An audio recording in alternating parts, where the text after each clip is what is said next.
Don't wait until they're old to love them gently. I'm 91 years old now, and there is something this world still does not know how to talk about with honesty. People can accept that you are getting older, getting weaker, moving more slowly, forgetting things now and then. They can accept that an older person needs medicine, rest, doctor's visits, and a safer routine. But many people still feel uncomfortable with one simple truth. Growing old does not erase a person's need for warmth, tenderness, closeness, and love. And if you are young, I hope you listen carefully. Because one day the people you love most may not need grand gestures from you. They may only need your hand to linger a little longer on their shoulder, your voice to soften, your hug to last more than a second, your presence to feel like love and not just duty. I used to think the way many people do. I used to believe that kind of longing belonged to youth. I thought that when people became old enough, those softer needs simply faded away. I thought old age turned a person into someone who only needed to be cared for, not someone who still needed to be held. But I was wrong. And I did not realize how wrong I was until I had lived long enough to see that what disappears with age is not the need for tenderness. What disappears is people's willingness to imagine that older hearts still ache for it. I remember a woman I knew many years ago. She had been widowed for a long time. She was one of those women everyone admired. Her house was always neat. Her clothes were always clean and pressed. She was polite, composed, never complained too much, never asked for much. Her children were proud of her because she was strong. Her grandchildren called her graceful. Everybody thought she was doing well because she knew how to carry her loneliness with dignity. But one cold evening she sat with me on her porch, both hands wrapped around a cup of tea that had already gone lukewarm, and she said something so quietly that, if the night had been any louder, I might have missed it. She said, "It's not what people think I miss. I don't miss excitement. I miss the feeling that if I wake up in the middle of the night, there would still be another warmth close by." That sentence never left me, because it was so small and yet it held so much.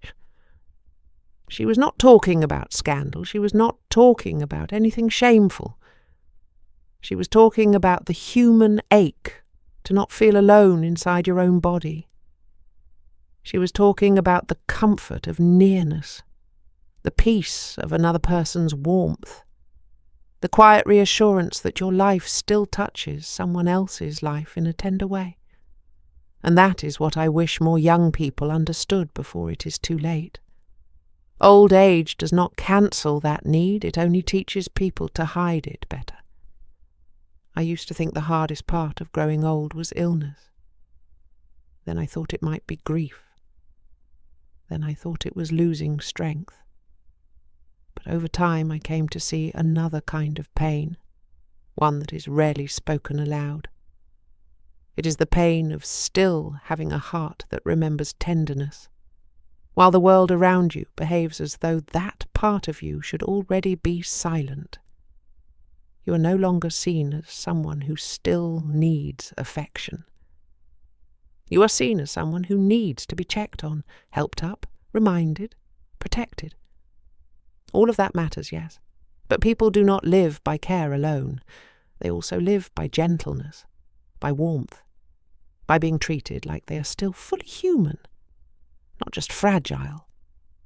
The first truth is this: the need for closeness does not disappear just because your hair turns grey.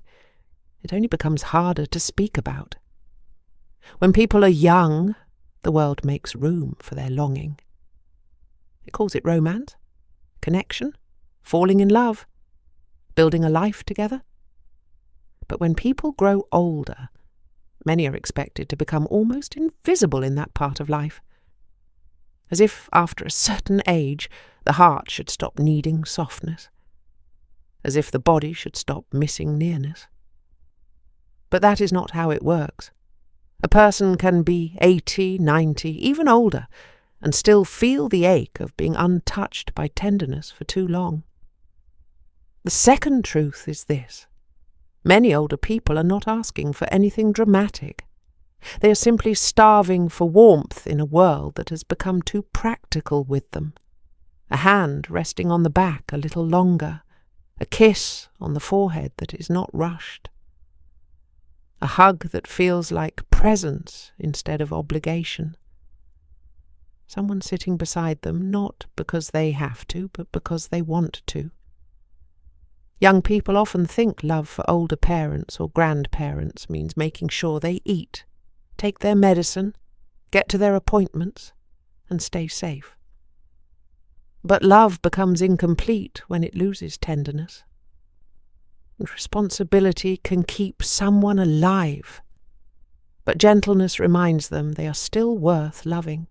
The third truth is this: what hurts many older people is not only loneliness, it is the shame of loneliness.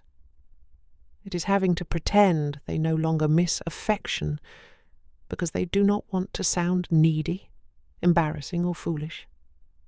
It is laughing things off, changing the subject, saying, oh, I'm fine, because they can feel the world getting uncomfortable if they speak too honestly.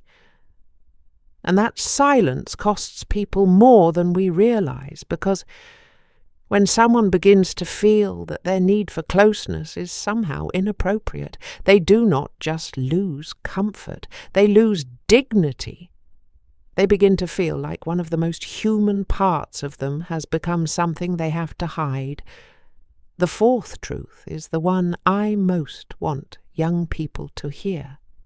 Do not wait until your parents or grandparents are very old to realize that care without tenderness can still feel lonely. Do not assume that because they say little, they need little. Do not mistake silence for peace.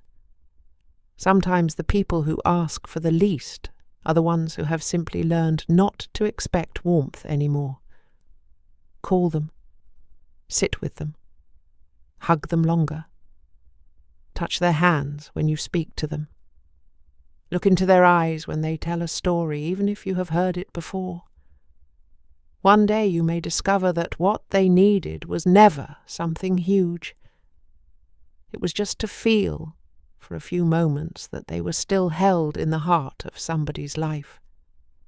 At this age I have come to understand that human beings do not live by food, medicine, and shelter alone.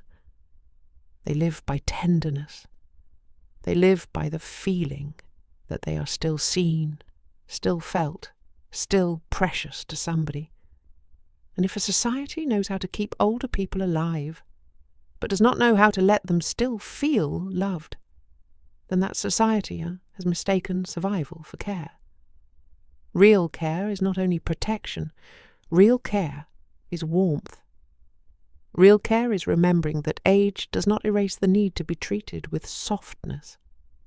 So if you are young, here is what I want to leave with you. Do not wait until the people you love are fading to learn how to love them gently. Do not let your love become all function and no warmth. Do not assume there will always be more time to soften your voice, to stay longer, to hold their hand, to let them feel your affection instead of only your responsibility, because one day when they are gone, you may realize that what they needed most was never more efficiency from you. It was tenderness. I'm 91 years old now, and if I could place one truth in the hands of younger people, it would be this: love the people in your life before time makes everything quieter. Love them in ways they can feel, not only in what you do for them, but in how gently you do it. Not only in how you protect them, but in how you make them feel less alone. So tonight, before you go to sleep, can you ask yourself one honest question? When was the last time you loved someone older than you with tenderness and not just responsibility?